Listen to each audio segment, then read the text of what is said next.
sa oras na ito. Siya po ay nanay niya po kanina nag-testimony. So, asawa ni Brother James, so ang ating preacher ngayon, siya po ay guardian lang din ng Bible School, siya po ay isang disciple teacher, at soon, maging pastor's wife din. So, tinatawagan ko sa mga oras na ito, ang isa ating kapatid na maghandog ng ng salita ng Panginoon, Sister Juan Rocky. So, bago ang lahat, bigay natin lahat sa Panginoon, ang lahat na ito. Lord Jesus, sa mga oras na ito, Lord, narito na po nakatayo ang aming preacher, Panginoon, ng mga ngaral ng mga salita. Siya ay pinagbigyan mo, Panginoon, ng pribileyo na ito upang magsalita sa kalagitnaan ng mga nanay, sa mga kahit hindi pa mga nanay, Panginoon. Gamitin mo ang kanyang mga dila, Panginoon, O God, at ang mga salita mo na mag-deliver ng maayos sa oras na ito. Proteksyonan mo siya, Panginoon, O God, at patuloy mo siyang i-inspire sa mga salita mo, Panginoon, na siya, Panginoon, O Lord Jesus, matanggap ng bawat sisilan, matanggap ng mga naririnig ngayon at narito sa paligid na ito. Gamitin mo ang buhay ni Sir Juan, Panginoon, na magpagpapala sa araw na ito, Lord God. Lord, she can do nothing without you, Lord God. Siya ay magpupuri at magtiwala sa iyo na siya pa, Panginoon, O Lord Jesus, O God, kagabayan mo hanggang matapos ang mensahe na ito. Lahat ng kapurihan, lahat ng pagtitiwala, at ikaw po, Panginoon, O Lord Jesus, O God, gagabay sa kanya. In Jesus' name, amen and amen. God bless Sister Juan.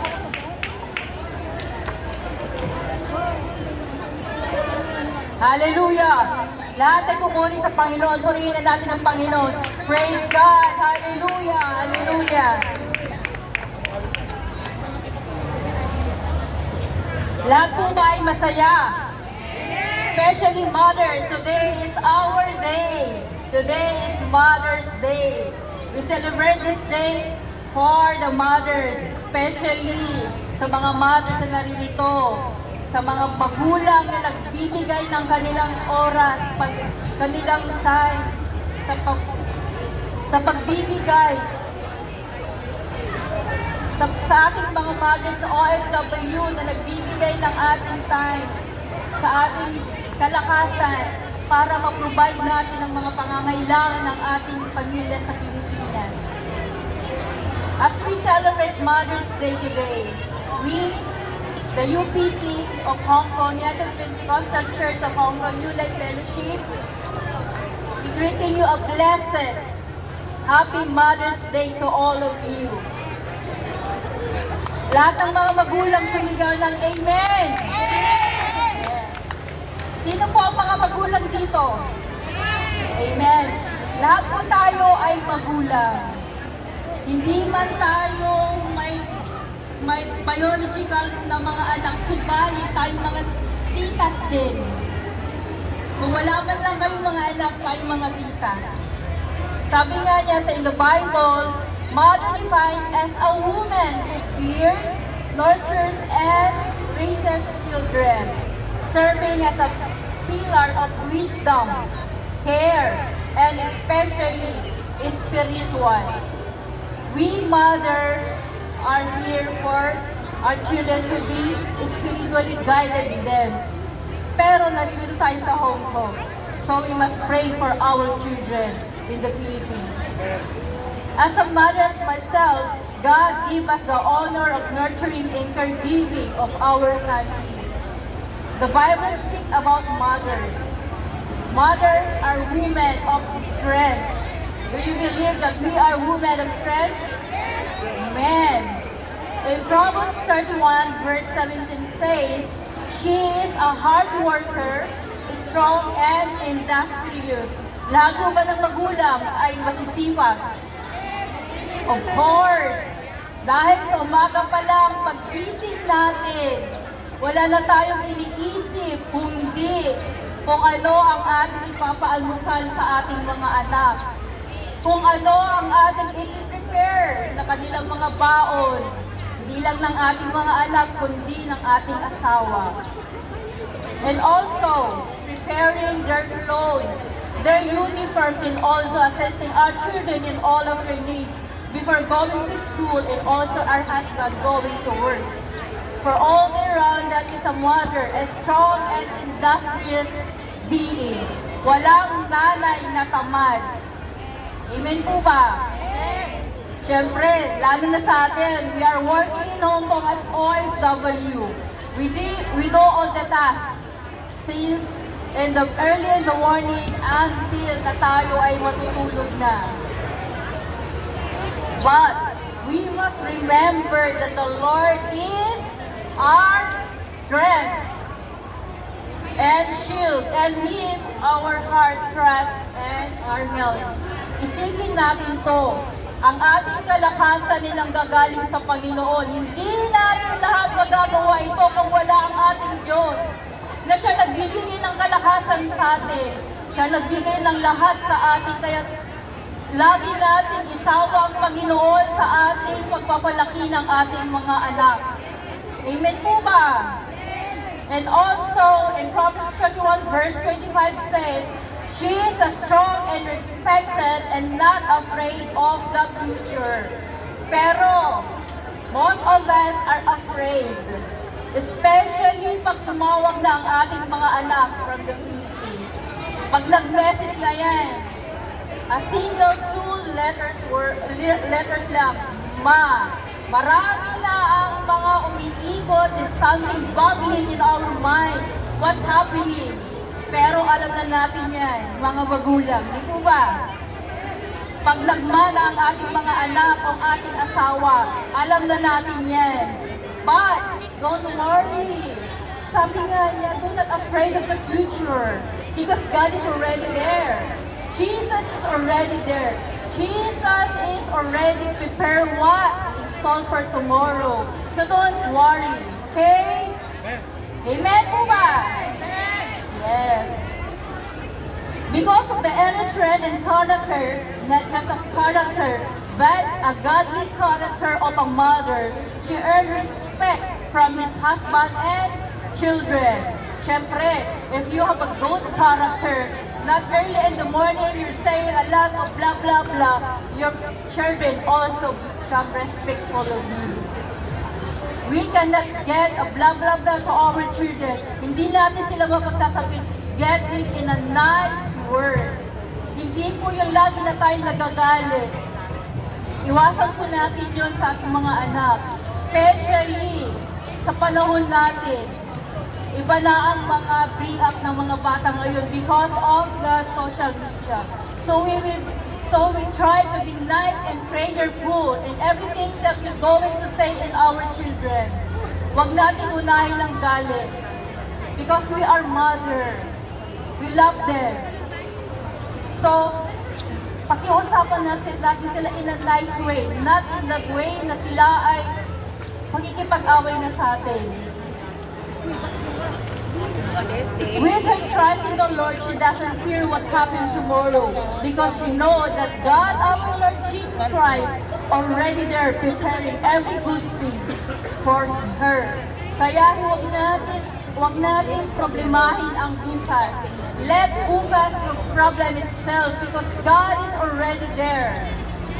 Papunta pa lang tayo, nandoon na ang Panginoon.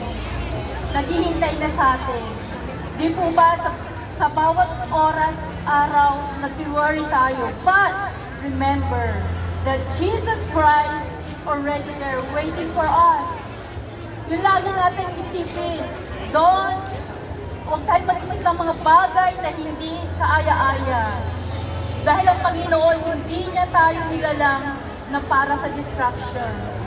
God created us to praise Him. And also, God made us mother to make our children to praise also our God. To teach God, to teach our children to praise God. To teach our children to know God, who really is. Who really Jesus is. Amen po ba? Yeah. Woman is full of wisdom. Do you believe it? Amen. Woman, in Proverbs 31 verse 26 says, she speak with wisdom and faithful instruction is on her tongue. Faithful instruction. Mother, remember, we must use our time in a nice way. Not only in our children, also in everyday life. Sa ating mga kapitbahay, especially sa ating asawa. Use our tongue nicely. Because the tongue can burn a house. Yeah. As a mother, we give advice, counsel in a kind approach, especially the overseas worker like us. Biblically teaching and shaping our family with strength and dignity. That in the book of Titus, verse 3 until 5 mentioned that the wisdom of their women, teaching younger women to love their families and be self-controlled. As we mother, we are the one to guide and teach our children what is good, what is right, what is wrong. Wrong is wrong, right is right. Remember that, mother. Right is always right. Wrong is always wrong. There is no in between right or wrong. There's only two, right or wrong. Kaya pag tama, para sa atin, tama. Pag mali, mali. We must be bold and firm in teaching our children what is right. Hindi tayo makikiayon sa gusto ng ating anak. We must learn to be bold in teaching them. Amen po ba? Woman is a watchfulness. Tayo mga mother is like a CCTV. Are you agree? Yeah. Before na-invento ang CCTV, the Bible already told that we women are the CCTV in our house. Why? Because we know everything in our house. Lahat ng sulok, lahat ng nawawala, saan tinatanong? Sa mother. Sa mama, everything, lahat sa mama. Where is this? Where is that? Kahit na nasa harap ka, tinatanong pa rin. Kaya napakaganda ng Bible. Before CCTV, mother is already there. Yeah. A mother is active in doing the daily tasks of her home, focusing on care and keeping in the house in order. A mother is not lazy or wasting time. Sino po mo ditong lazy mother? No, wala pong mother na lazy. Yeah. Salamat sa Diyos. Because God made us an industrious mother. Yeah. And bring our children to Jesus. Especially, we must bring our children to Jesus. As we very eager to baptize them, don't let their baptism were the first and last to enter the church. Especially, di po ba, nung mga bata tayo, when we're not yet in this Christian world, lahat pa lang, baby pa lang, binabaptize na ang mga mother or preparing to be baptized their children in their younger years. But we must be aware of that. Yeah, in Isaiah 66:13 says, "Has one whom his mother comforted, so will I comfort you and comforted in Jerusalem." As our mother comforted and us, but our mother, the only comforter is Jesus Christ. Jesus Christ comfort us. So anyone po dito that needs a prayer, pwede po kayong lumapit and then we can pray for you, mga kapatid. Praise the Lord. Sa mga kapatid namin narito, mga kapatid, inaanyahan namin ngayon dito sa gitna upang ipag-pray namin kayo, mga kapatid. Mga kapatid, tulungan niyo ako, mga kapatid, to pray for them. Praise